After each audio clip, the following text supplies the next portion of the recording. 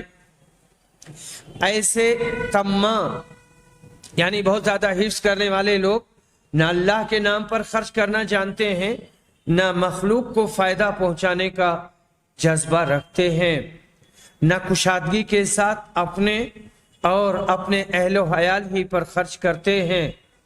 اگر سرمایہ داروں کی زندگی کا مطالعہ کیا جائے تو ایک بہت ہی بھیانک تصویر نظر آتی ہے۔ رسول اکرم صلی اللہ علیہ وسلم نے انہی حقائق کو اس حدیث میں بیان فرمایا ہے۔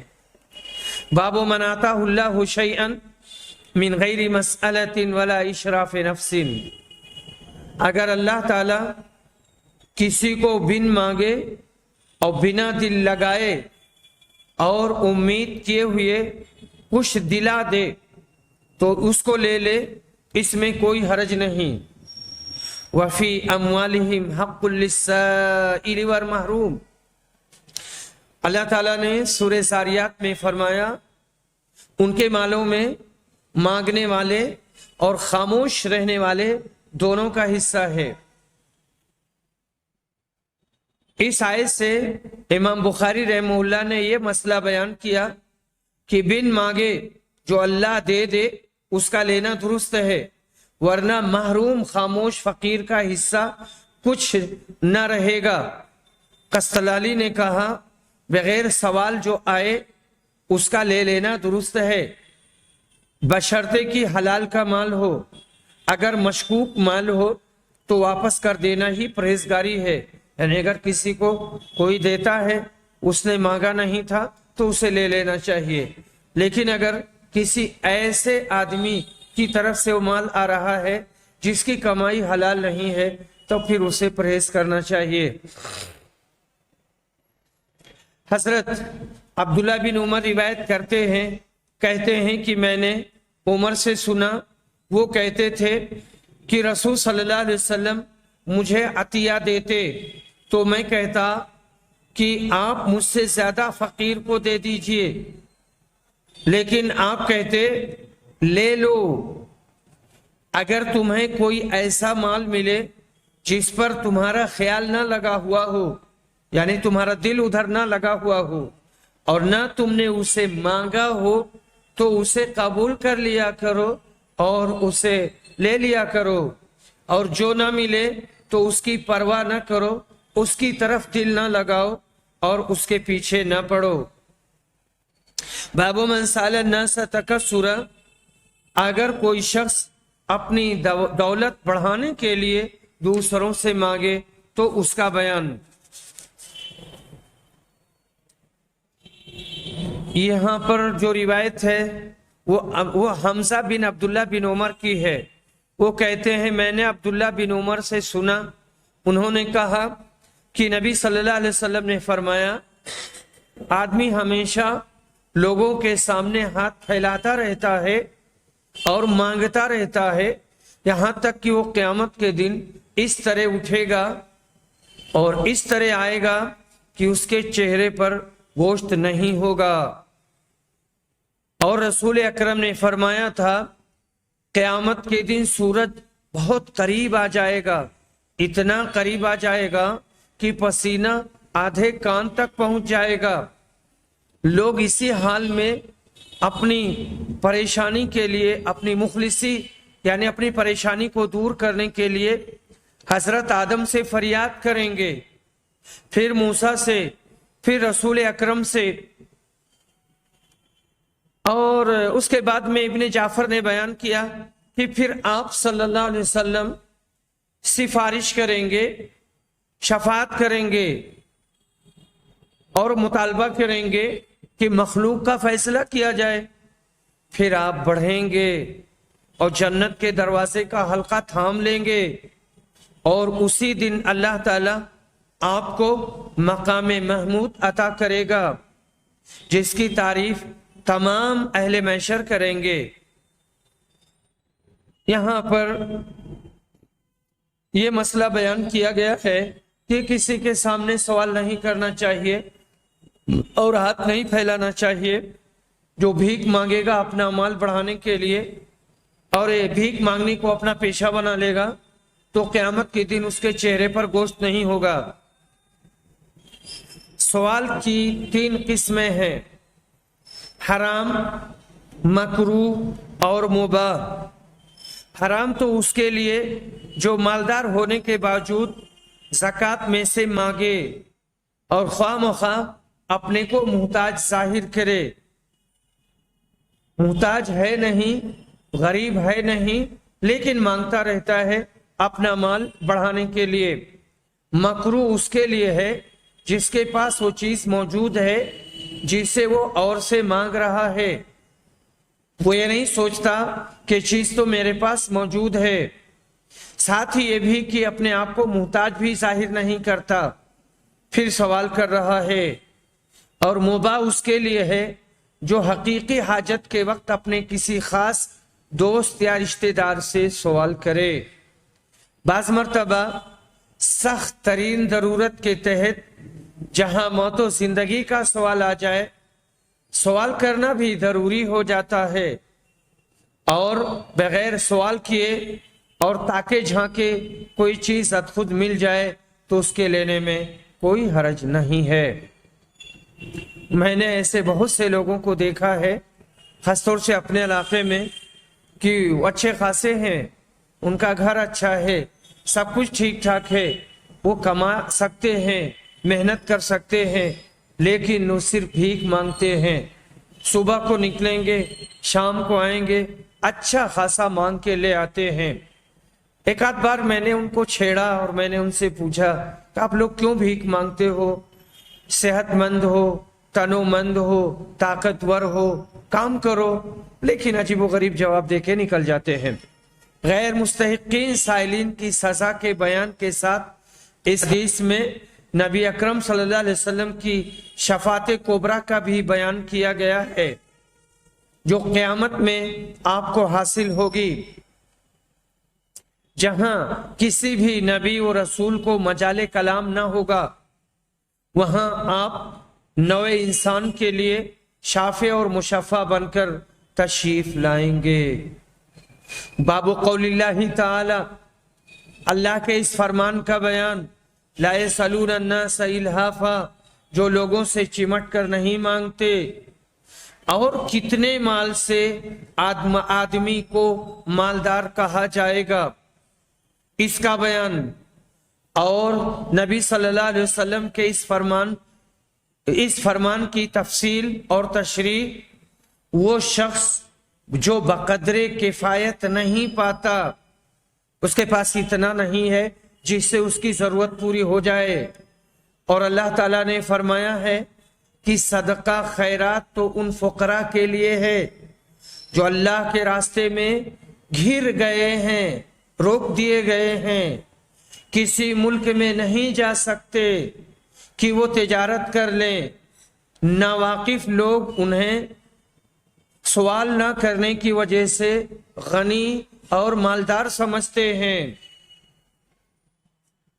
حضرت ابو ہریرہ رضی اللہ عنہ نبی صلی اللہ علیہ وسلم سے روایت کرتے ہیں، آپ نے کہا، مسکین وہ نہیں جس کو 1 لقمہ 2 لقمہ لوٹا دے، یعنی جو جائے کسی سے مانگے، وہ کسی نے 1 لقمہ دے دیا، دوسرے تیسرے نے 2 لقمہ دے دیا، اور پھر وہ پلٹ آیا، لیکن مسکین وہ ہے جس کو شرم آتی ہے سوال کرتے ہوئے، اس کے پاس مال نہیں اور وہ لوگوں سے چمٹ کر مانگتا بھی نہیں۔ ابو داؤد نے سہل بن حنظلہ سے روایت کیا ہے کہ صحابہ نے پوچھا، تونگری جس سے سوال منع ہو کیا ہے؟